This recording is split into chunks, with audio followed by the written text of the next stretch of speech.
Okay, so I don't know what happened there, but we sort of lost a little bit what's going on. So let's just, we've added this section here, and if I just open this up, let's bring this into an image editor, and let's just look at that image. So this image has just got one in, but this one has two, so I do want to be true. So this, I've added this loop cut, and obviously now if I use the move tools, I'm going to be moving up and down, I'm going to be changing the shape. So sometimes it's better to delete the loop cut, so we would dissolve these edges. So if we go dissolve edges, they disappear, and then we can put them back in, and then we can get that to the right place, which is somewhere like there. And then we've got this loop cut down here, so again we can dissolve those edges, and then Control R, bring that in down here, and then I can bring in a gap in between. Okay, cool. So what I've ended up with is I've got a different portion to mess about with, to play around with. So there's something different here. Okay, so we go into shading.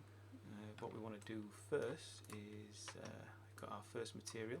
This is our principal material here. Okay, so I'm going to rename this material and call this plastic orange.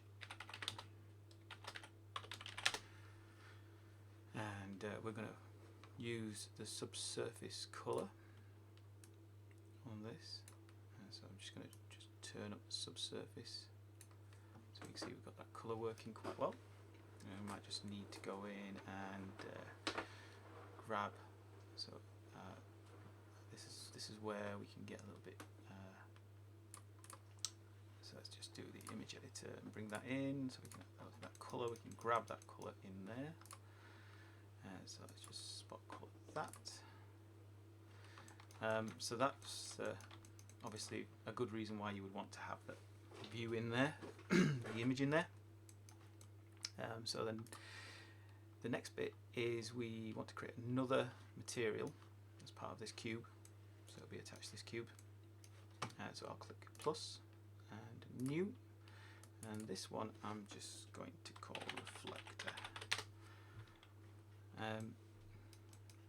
Now there's going to be a couple of bits that I'm going to be playing around with, so I'm going to be trying to figure out a few things. There's obviously these circles that are probably more highly reflective. There's this anisotropic shading going on as well.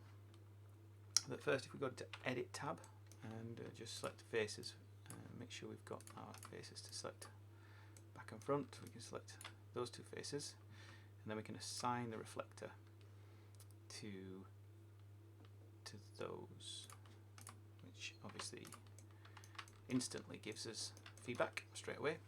So now we can start playing around with the reflector. So I want to make it probably a bit metallic,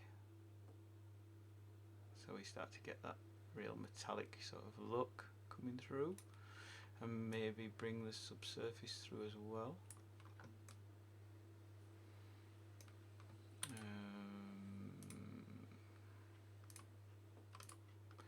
And then the specular looks quite high, and I would say the roughness needs to come down.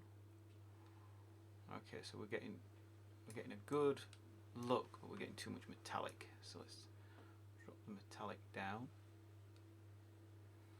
and that's not looking too bad. Now I'm thinking that there's something we can possibly do with the subsurface to maybe bring these in, or maybe even use those as part of the specular. Let's bring the anisotropic up, so we get the anisotropic shading up a little bit. Okay, that's looking cool. So already we're starting to get those sort of reflections that we would expect from a traffic cone, which is pretty good. And there is a base material that we need to do as well, which we'll just work on as well. So the last one, let's just plus, new, let's call this black plastic.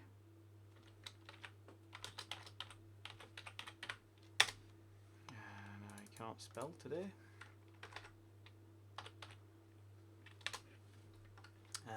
again, same routine. Let's select the faces, and for this one, let's see if I can grab these two here. Boom. How successful were they? Oh, it's pretty good. Let's assign that. Let's go back to this. I think we're pretty on the money there, so let's just bring the colour down and then go out of edit mode. So there you go. Boom. I think what I want to do is probably change the roughness so it's a little bit more. So I'm going to put, for the roughness, I'm probably going to put a texture map on there, maybe. So let's add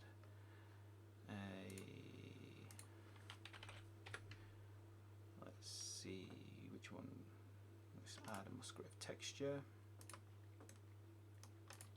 Let's put on the Wrangler on there, so we can just go from object into vector and the factor into the specular. What does that give us?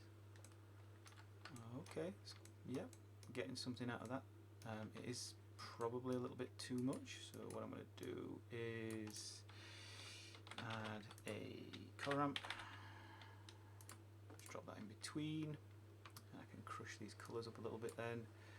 So let's just bring those colors, and this color we can bring up so it's not as heavy, and this one so it's not as grey. Right, okay, so now we start to get into this. So bring the scale up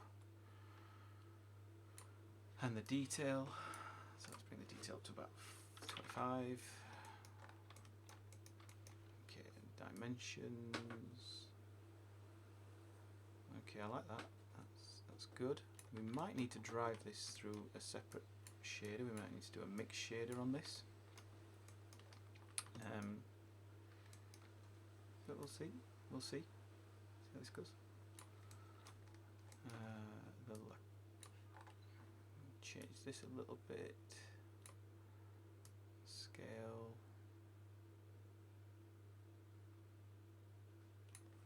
Okay, let's just see if we can actually do it from the normals. No, that doesn't really do it. Generated would probably be as pants. Oh, not too bad. The object does seem to have the better. So it's a little bit too automated, but I'm probably going to be okay with that, I think, for now.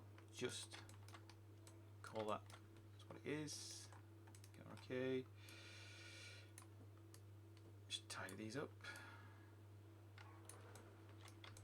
Cool. Alright, so I'm going to probably have a look at what I can do with this, but as far as the recording goes, I think that's pretty good. Model of a traffic cone.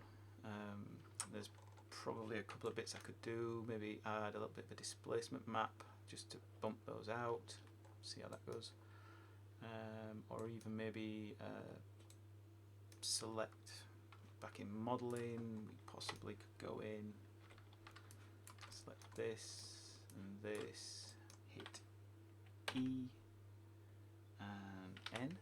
No. Let's just undo that.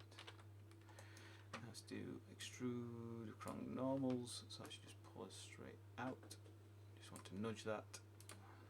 So normal region minus 0.001. Boom. And then we can go back to shading, and then we just got that little edge. So bringing that out a little bit more.